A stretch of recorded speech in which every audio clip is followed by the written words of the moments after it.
Saya tak cicipan iki apa iki? Oh iya bumbu iki Mas. Ayo masakan aneh kurang paham. Saya tuh nggak ngerti masak so aneh Mas. Iya, tak kerujuk sih Mas. Oh iya. Panas.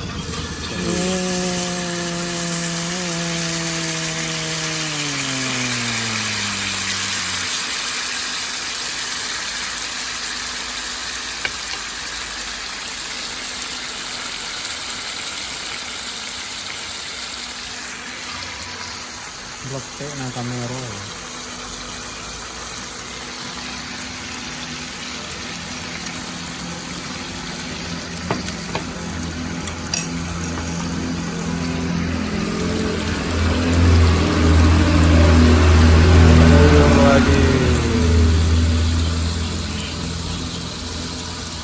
Luber, Pak. Luber ya. Wah, nggak lihat saya luber ternyata.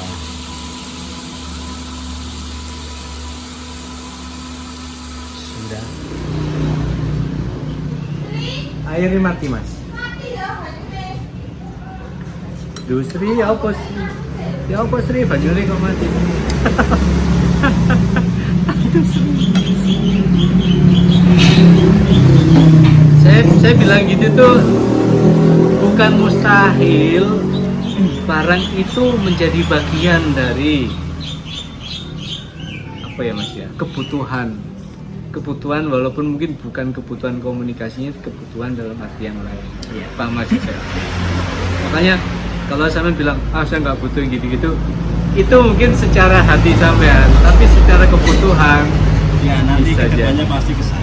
Nah itu dia maksud saya Mas, makanya saya mendoakan itu. Ya, kalau kan semakin tahun kita kan kerja juga teknologi. Iya. Di ranah pergaulan kelas itu bisa jadi itu pun dilihat cuma yakin saya bahwa nggak bisa dicuekin gitu loh. Ya contohnya misalkan misalkan mobil ya kan, itu kayak terus baju pun akhirnya juga dilihat kok. Yang penting kita memaksakan. Nah itu dia, yang penting tidak memaksakan diri untuk memenuhi hal itu.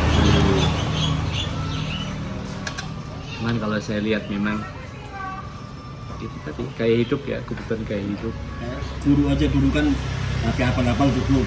ya. Karena kan dituntut Itu enggak sampai 6. betul banget, karena untuk nyimpan ini nyimpan itu, download ini download itu, karena kebutuhan, karena kebutuhan bisa juga.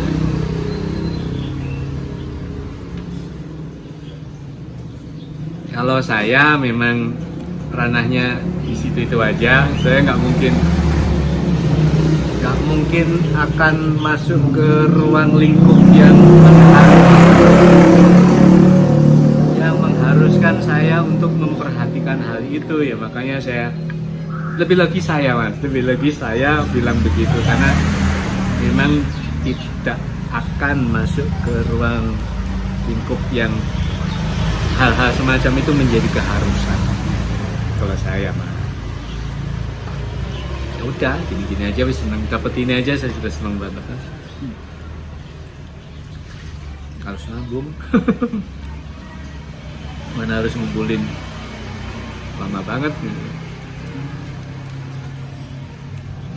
Sebenarnya nggak kepikiran jadi guru gitu Mas? Jangan dulu. Saya itu kalau sudah mapan, saya akan masuk dunia pendidikan. Tapi sekarang proses masuk dunia pendidikan seperti ini, ya ada kemalasan atau bagaimana gitu loh. Saya takut kenapa nunggu mapan? Alasan yang saya jarang mendengar, bukan jarang, dia baru kali ini mendengar. Kan saya juga punya tanggung jawab. Jawab? Keluarga gini. Oh paham, arahnya paham saya. Dulu kan gajinya segitu-gitu aja. Ya paham. Ya baru nggak saya. Nunggu mapan, ya. saya punya usaha sendiri, bisa berkarya sendiri. Realistis ya Mas. Paling enggak saya itu enggak masuk pendidikan, paling enggak bisa bantu dunia pendidikan. Dan memang boleh realistis bahwa urusan ekonomi memang menjadi nomor satu ketika sudah berkeluarga. Kalau di ruang yang tidak memungkinkan untuk mereka bisa hidup layak, buat apa gitu kasarnya gitu ya, buat apa? Nanti ujung-ujungnya berundul di belakang. Bisa jadi. Buka pendidikan modelnya gaji seperti apa, kita tingkat keikhlasannya. Ya kecewa, otomatis akan berhitung nanti. Iya. Saya kerja di sini digaji berapa, dapat gaji berapa. Sedangkan kalau saya kerja di luar mungkin bisa jauh lebih besar daripada yang saya dapatkan di sini. Masuk akal. Tapi juga nggak bisa dimasukkan akal juga Pak. Soalnya keluarga saya, mbak saya itu sama-sama guru. Itu malah saya lihat itu lebih nyaman, lebih sukses.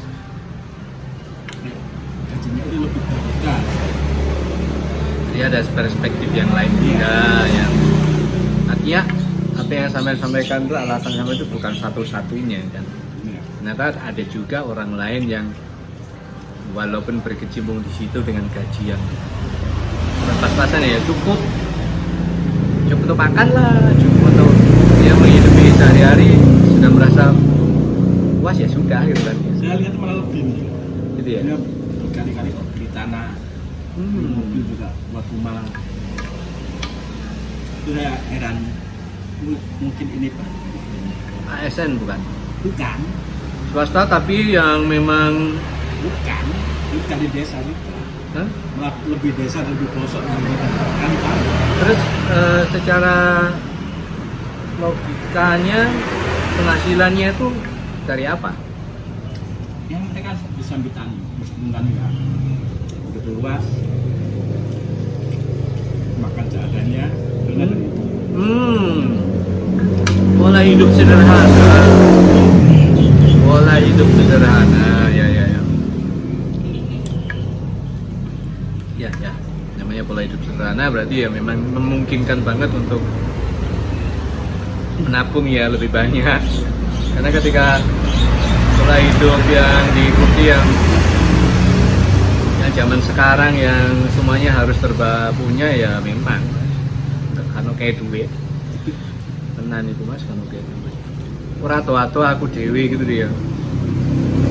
Dengan gaji yang segini terus kadang-kala saya memang kepingin banget punya barang yang secara gaji tadi memang nggak nyambung gitu loh Mas. Pada akhirnya kan memaksakan diri lebih rela tabungan terkuras hanya untuk memenuhi itu. Padahal itu kan salah banget. Ketika saya sudah beli itu, kemudian tabungan saya dalam kondisi kritis, itu kan berbahaya banget. Kita nggak tahu apa yang terjadi ya di dalam kehidupan kita.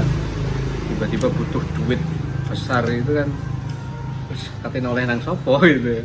Sedangkan sudah berupa barang, ketika itu dijual pun harganya juga bakal merosot. Nah, itu loh nekat gitu ya. Dan kenekatan semacam itu bukan sesuatu yang harus dilakukan sebenarnya. Pola hidup sederhana memang luar biasa. Ya memang tidak setiap orang bisa menjalani. Tergantung pola pikirnya. Pola pikirnya memang dia merasa bahwa hidup di kalangan tertentu yang orang-orang di sekitarnya semacam itu ya sudah mau nggak mau mungkin ngikut. Sebab kalau nggak ngikut nggak akan dipandang sama kan gitu ya. Iya. Kalau saya sih bukan pola hidup sederhana memang sudah tercetak sederhana, hidup sederhana sejak kecil. Dalam pengertian hidup pas-pasan deh. Setelannya, mesinnya itu sudah seperti itu.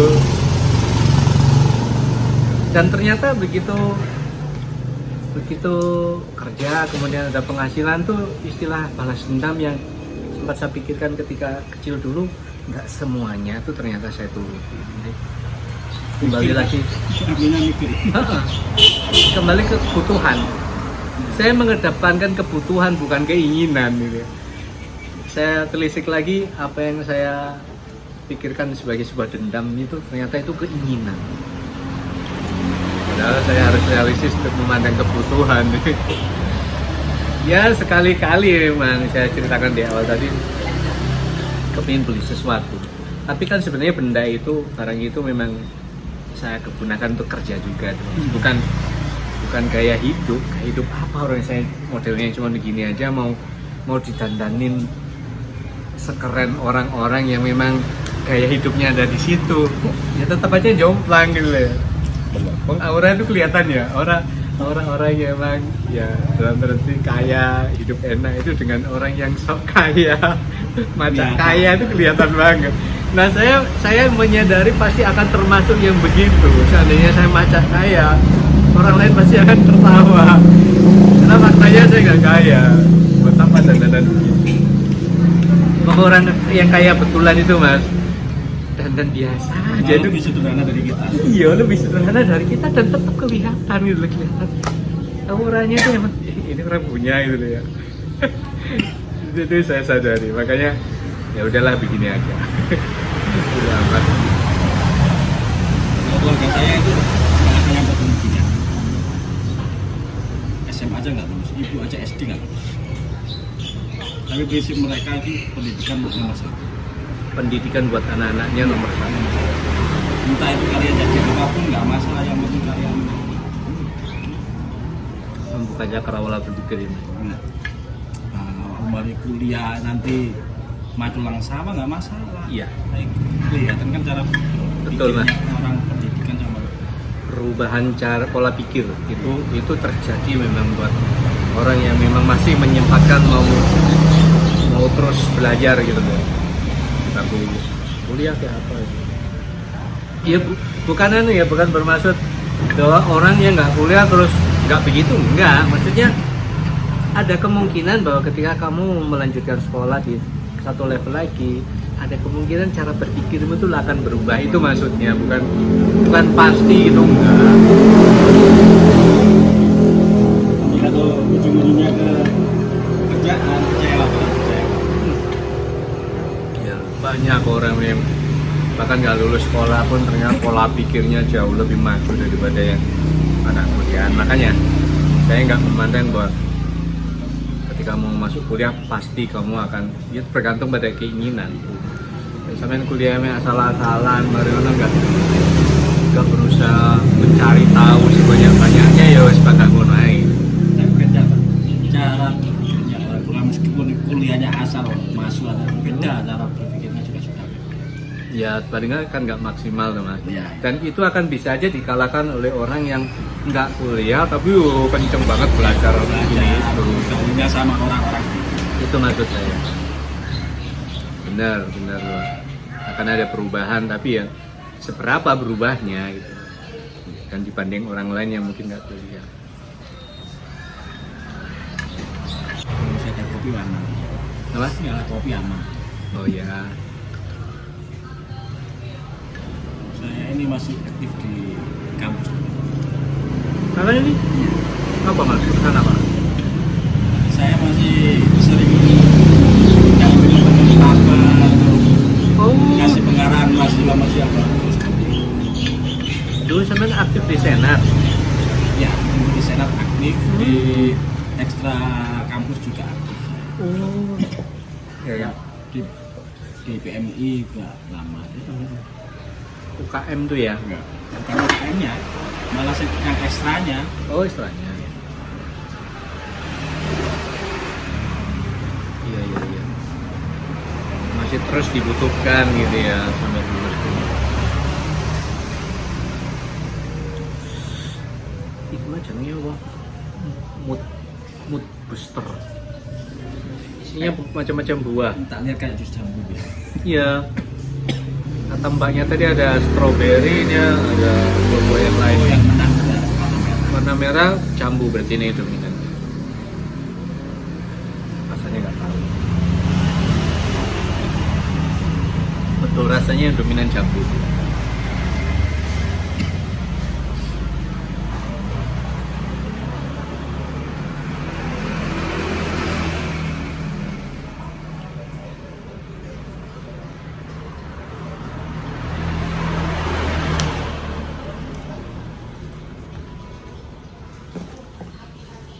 Teman saya yang sering kunjung sama saya sekarang jadi pembina guru penggerak. Pembina guru penggerak. Anu dia.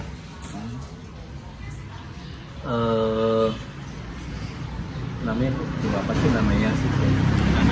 Ya, Pengajar praktik ya, pengajar yang praktik. ngajak latih sama buku itu tuh. Ya, pengajar praktik gitu.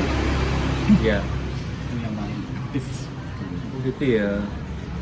Keren. Tiap bulan ke rumah. Ya seperti itu Pak. Karena sudah terjalin sejak awal di kampus seperti saudara ya. Itu loh.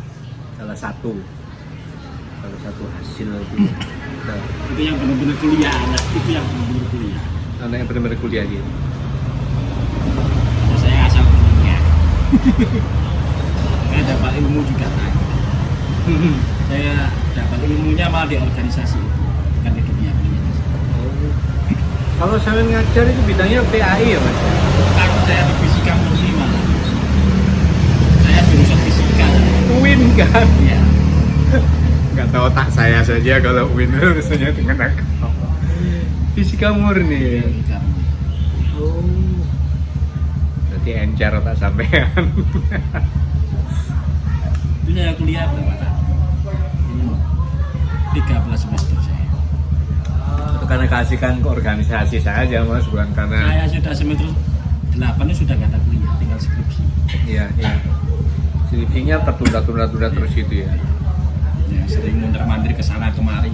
Emang kalau sudah terjebak dengan organisasi wes mas, sulit keluar itu. Banyak yang terjadi seperti ini. Bahkan pada akhirnya kuliahnya keteteran dan akhirnya putus. Ya banyaknya sih. Banyak.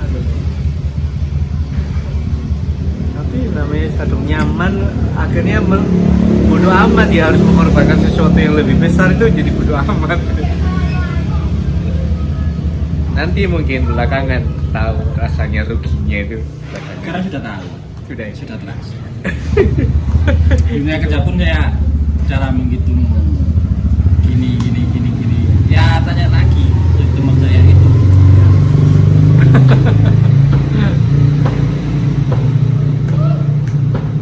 Ya memang jalannya harus begitu ya.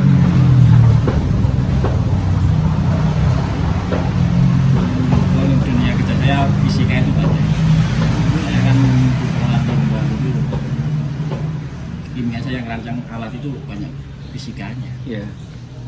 Apalagi negara kita ya emang sangat identik dengan hal yang terkait dengan limbah, sampah, dan lain-lain. Saya menyadari ya dunia kerja itu limbah itu benar-benar berbahaya. Bener. Nah cita-cita saya ini masuk ke dunia politik ini pengennya tong sampah di daerah bisa. Ya memang dikelola secara profesional ya, dengan peralatan yang dibutuhkan benar untuk mengolahnya. Saya lihat di sungai-sungai sampah seperti itu orang-orang ngambil seperti itu. Sekarang bukan hanya sungai mas, di pinggir jalan dekat hutan sana ya. Kalau zaman dulu sih kan memang lahan belum tersita untuk bangunan, orang masih bisa buat petak sampah ya, petak sampah di belakang dibakar sendiri, diuburi tanaman masing-masing. Sekarang kan ya sudah Ya seperti kesadaran orang sadar. Itu jalan pintas. Jalan pintas yang merugikan orang lain. Lewat itu wis baunya.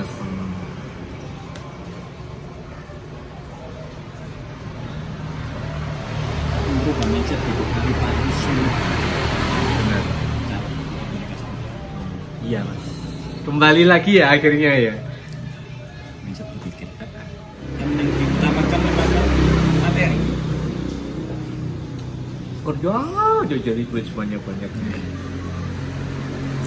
Nah kan sebenarnya duit itu sudah terkumpul, itu memungkinkan untuk anak-anaknya bisa melanjutkan pendidikan ke jenjang lebih tinggi. Tapi ada ya juga yang berprinsip bahwa mas gak usah wes, ayo duit lah gitu lagi. Akhirnya jadi lingkaran yang terus berputar duit. Ya, doktrinnya seperti itu. Nah, ini doktrin seperti itu Mel. Iya.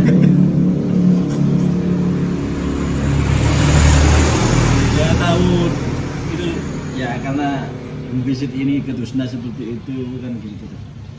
Kita mindsetnya seperti itu. Terus jadi ironis mas, bukan kadang sering kita ketemu orang-orang yang dari sisi ekonomi itu sebenarnya sangat memprihatinkan, Iya. tapi cita-citanya tinggi, bahkan bercita-cita, aduh aku pingin anakku bisa sekolah lebih tinggi agar mengubah keadaannya seperti ini menjadi lebih baik dengan itu rasanya aduh ironis banget ya. Sementara di sisi lain banyak yang sebenarnya berkesempatan mas karena duit ada terus ya nggak apa-apa, itu hak mereka, cuman ironi semacam itu tuh loh banyak terjadi.